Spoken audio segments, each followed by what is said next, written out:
Homeless veteran on trial. When the judge hears his name, the whole court stands up. He arrived at the courthouse wearing worn-out clothes, a tired face, and a backpack holding everything he owned. No one looked at him twice. To everyone else, he was just another homeless man. One more in a long line of those who end up before a judge for sleeping in a park, asking for change, or disturbing respectable citizens. The prosecution quickly filed charges. The public defender barely had time to read his name out loud. But that's when everything changed. The judge, upon hearing his full name, slowly stood up from her bench. And one by one, everyone present in the courtroom rose to their feet. There was total silence. No one understood what was happening. Except for those who had known him many years ago. Before the scruffy beard. Before the cardboard signs. Before he lost everything. Because that man, that homeless nobody, on trial, had once been one of the most decorated military officers in the country. Do you want to know how someone so honored ended up forgotten? And what truth was waiting to be revealed during that trial? Welcome to Curiosidad Global. This is not just a courtroom story. It's a story of memory, honor, and redemption. Subscribe, leave a like, and turn on the notification bell so you don't miss the upcoming chapters. Tell us in the comments from which city in the world you're watching this story. And tell us, do you think society treats those who once gave everything for it with justice? Because sometimes, the uniform may fade, but the courage never does. Every morning, the old man sat on the same park bench, with his back straight and his hands folded over his knees. He didn't beg. He didn't talk to anyone. He just watched. Some people recognized him by sight. They called him the Colonel as a joke, because sometimes he muttered military phrases or saluted the air like he was still in formation. No one knew his real name. To most, he was just another ghost in the city. One winter afternoon, a local police patrol showed up at the park. A nearby shop owner had complained, "That homeless guy is scaring off customers." The younger officer approached him. "Sir, you need to move along. You can't stay here." The man didn't move. "Do you copy, soldier?" he whispered, as if responding to an imaginary radio. "Come on, sir. Get up, or I'll have to arrest you for disturbing the peace."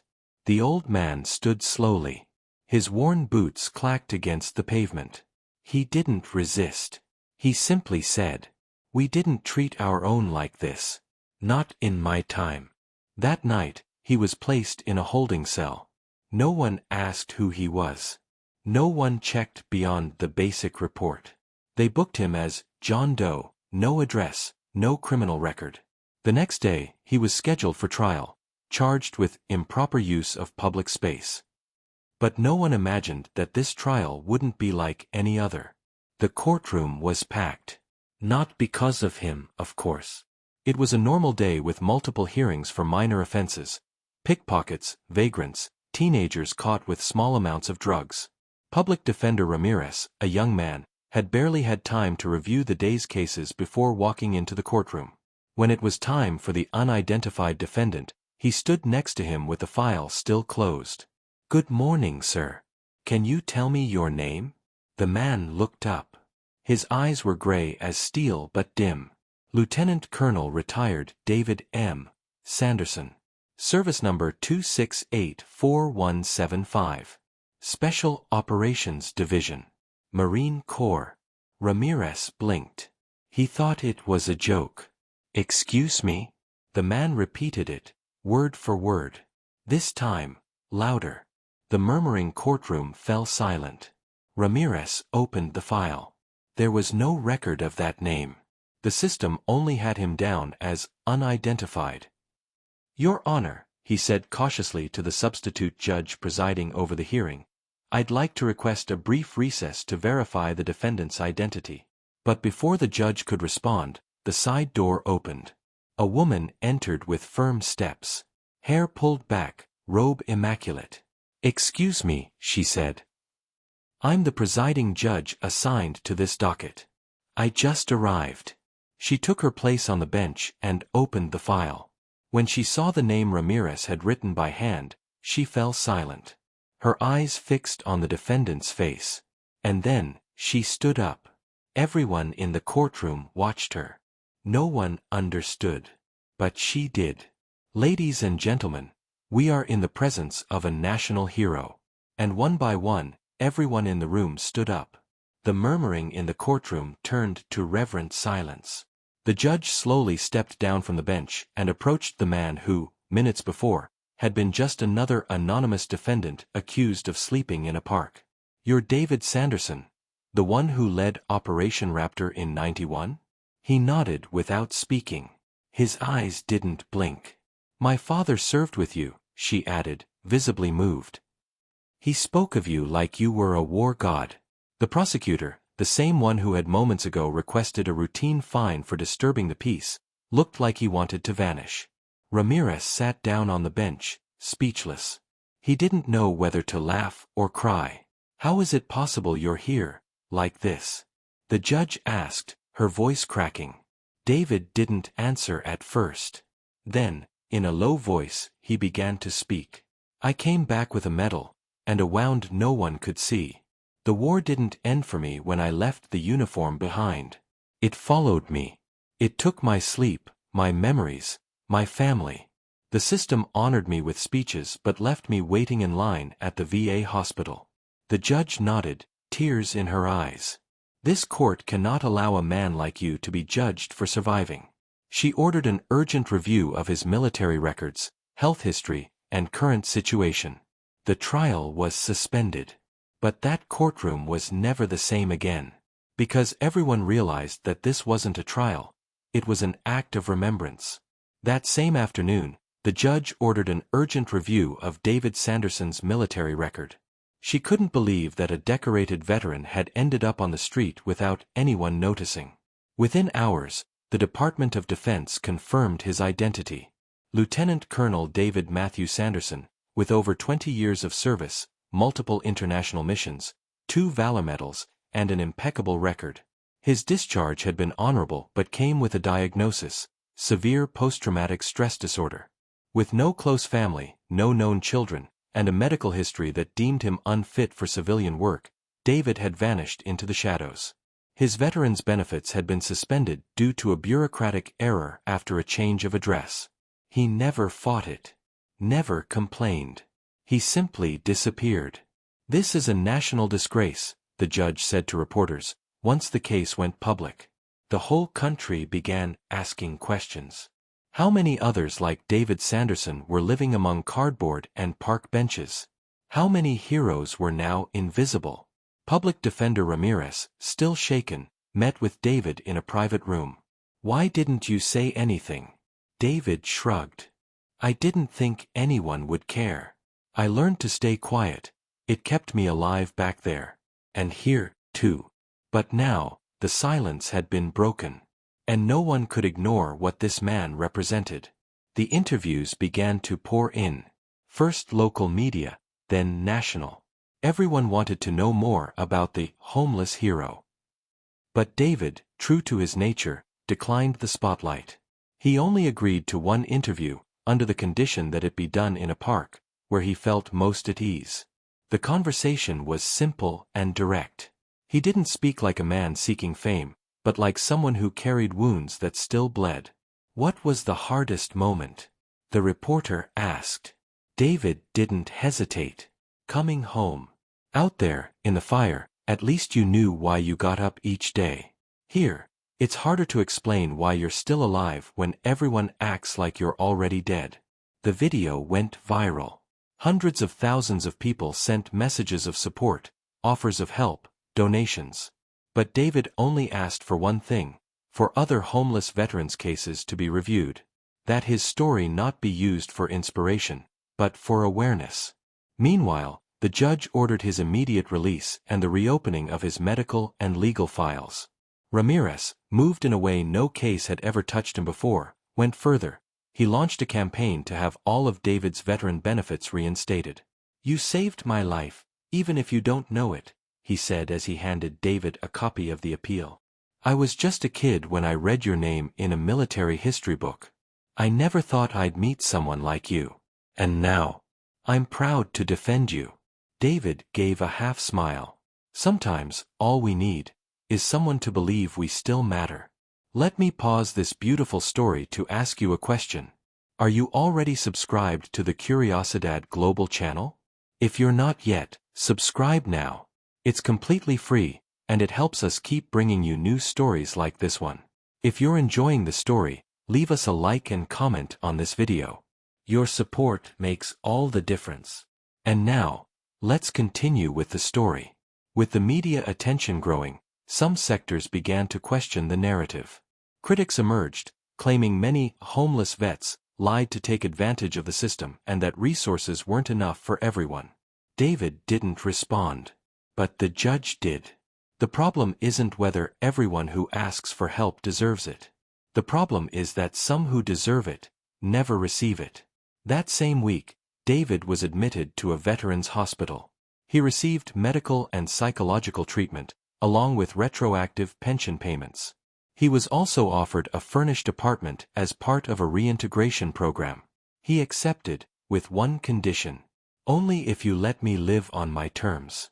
No cameras. No honors. Just dignity. His first night under a roof after years on the street, David slept in a clean bed. When he woke up, he made coffee, sat by the window, and watched the city. He didn't need anything else. Just peace. But he knew not everyone would get the same chance. So, the next day, he made an unexpected request. I want to speak before Congress. Not for me. For everyone who still sleeps on benches and corners. And so, the man no one noticed, was about to speak where everyone would have to listen. The congressional hall was full.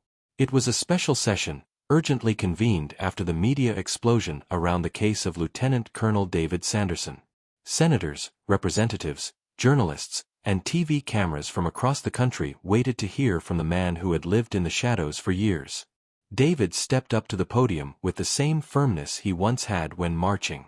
He wore a borrowed suit and an old military ID tag around his neck. As he took the microphone, the murmuring ceased completely. Gentlemen, I'm not here to speak as a veteran. Not even as a citizen.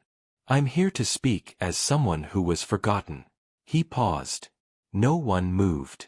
I gave my life to this country. I was trained to survive the worst conditions. But no one prepared me to survive your streets. I didn't come to ask for charity or applause. I came to ask for accountability. In a firm voice, he told his story. The fall after the war, the institutional abandonment, the bureaucracy that denied him care, the loneliness, the cold, the hunger. Every word struck like a dagger to the nation's conscience. War took my brothers in arms, but it was silence that nearly killed me. And like me, there are thousands. The chamber was dead silent. I don't want to be your symbol. I want to be your wake-up call. The system has cracks. And every time a veteran sleeps on the street, it's because you allowed it. When he finished, he stood tall, saluted as he had done countless times in service, and left without looking back. The applause was long. Standing ovation. But he didn't hear it. He didn't speak to be admired. He spoke to make them wake up. After the speech, the government announced a series of immediate actions, a review of inactive veterans' files, expansion of mental health programs, and the creation of mobile units to assist homeless veterans. It was the first step, but there was still a long way to go. David didn't appear in public again. He returned to his quiet routine, his small apartment, his morning walks through the park. Sometimes someone recognized him and thanked him. He would just nod and continue on his way. One morning, he received a letter. It was from the judge who had presided over his case. Thank you for reminding us who you were. And who you still are. Inside the envelope was an invitation to a special ceremony. They wanted to present him with the Civil Valor Medal, for his service to the nation and for becoming a voice for the forgotten. David declined several times. He didn't want more medals. He had plenty. They convinced him by saying it wasn't for him. It was for those who could no longer tell their stories. He accepted. The day of the event, he stepped onto the stage wearing an old, carefully ironed uniform. His hair was trimmed, his gaze calm. He received the medal with a slight bow, without giving a speech. As he stepped down, a young boy approached him. He wore a school uniform and a timid smile. "Were you a real soldier?" David crouched to meet his eyes and replied, "I still am. Even if I no longer wear the uniform." The boy hugged him. David accepted it without a word. It was the only recognition that truly made him smile. David's story had reached every corner of the country. And also someone who had thought he'd been dead for years. Sophia, his younger sister. When he saw her at his building's door, he didn't know if it was a dream or a memory. She looked the same as when they said goodbye before his last deployment. Clear eyes, brown hair, trembling voice. "I thought you were," she started. "So did I," he replied, with a lump in his throat. Sophia had spent years searching for him. Without success. Letters returned, emails unanswered. When she found out he'd been discharged without public records, she feared the worst. But she never stopped looking. They hugged for minutes without saying a word. Then they spent the whole afternoon talking. They remembered their childhood, their mother who was no longer there, forgotten birthdays. David told her everything. He didn't hide anything. She listened with tears and pride. "And now?" she asked, holding his hand. "Now, I want to live quietly, and help others not go through what I did." Sophia proposed an idea, to create a foundation in his name. A place where veterans could get help with no paperwork, no judgment, no fear. David looked at her silently, then nodded. "But don't name it after me. Call it, the Trench. Because that's where you take shelter, while you hold your ground." And so a new mission was born. One without weapons or visible enemies, but just as necessary. A place where the forgotten would finally be seen. The Trench began as a small office in a quiet neighborhood. It had a coffee maker, a desk, and a handwritten sign that read, "We don't ask for documents. We ask you not to give up." During the first week, only 3 people came. 2 veterans and a war widow who didn't know how to claim her husband's pension. David welcomed them calmly, listened, took notes in a notebook, made calls. He didn't promise miracles, but he promised something better: presence. Within a month, the waiting room couldn't hold everyone. Men with backpacks arrived, women with invisible scars, soldiers no longer in uniform but still marching inside. They all had something in common: abandonment. David became something he never thought he'd be again: a leader. Not a commander giving orders, but an older brother who knew what it was like to stare into the void and get no answer. "Here, there are no ranks, only stories," he always said. With Sophia's help and a small team of volunteers, they rented a second location. They created a food program, a psychological support network, even social reintegration classes. But the most important thing was the shared silence between 2 plastic chairs. There, where no one judged, the real victories were born, those of the soul. One night, while closing up the office, Sophia found David sitting alone, his gaze distant. It wasn't the first time. But that night, his face looked different. Paler. More tense. "Are you okay?" she asked. He took a while to respond. "I don't know. Some days, I go back, without meaning to." Sophia understood. David had improved a lot, but he still carried the weight of post-traumatic stress disorder. It wasn't linear. Some nights he slept well. Others, he woke up sweating, shouting names she didn't recognize. "Do you want to talk about it?" David shook his head. "I don't want you to see me like this. You were the one who found me. I don't want you to be the one who loses me again." Sophia sat beside him and took his hand. "I'm not going to lose you. Because now, you're not alone." He broke down in tears. Silent ones, held back for years. Because even the strongest need permission to fall apart. The next morning, David went back to work as usual. But that night, he made an important decision. He would begin formal therapy. Not out of weakness, but as the greatest act of courage. asking for help. Over time, the trench became a national reference point. The government acknowledged its impact, but David rejected any funding that came with strings attached. I don't want this to become just another office. I want it to remain a refuge. A documentary was filmed, titled The Cardboard Colonel. In it, veterans told their stories, many for the first time. Some cried, others laughed under their breath, but they all agreed on one thing: David had saved them. Not because he gave us a bed, but because he gave us back our names, one said.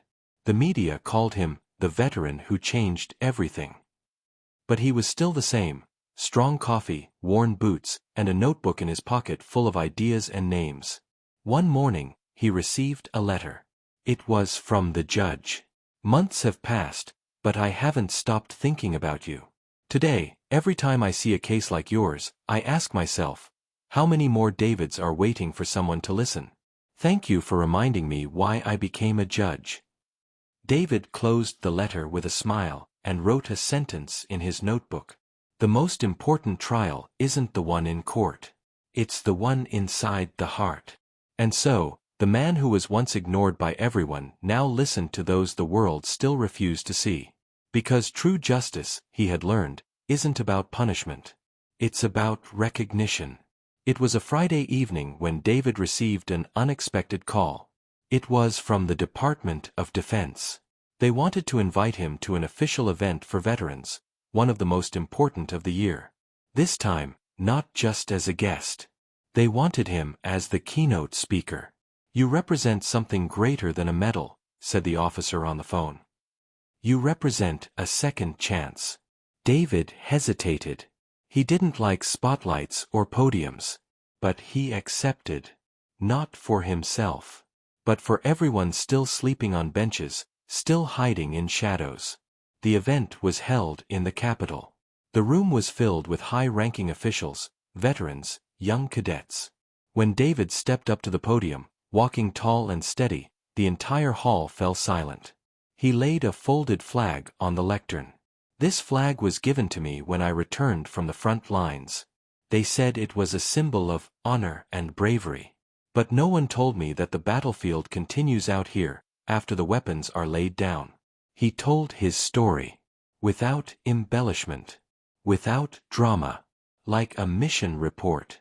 His fall, his abandonment, his trial, his rebirth. I'm not here because I'm strong. I'm here because someone saw me when I couldn't even see myself. When he finished, everyone rose to their feet. This time, not for his rank, but for his truth.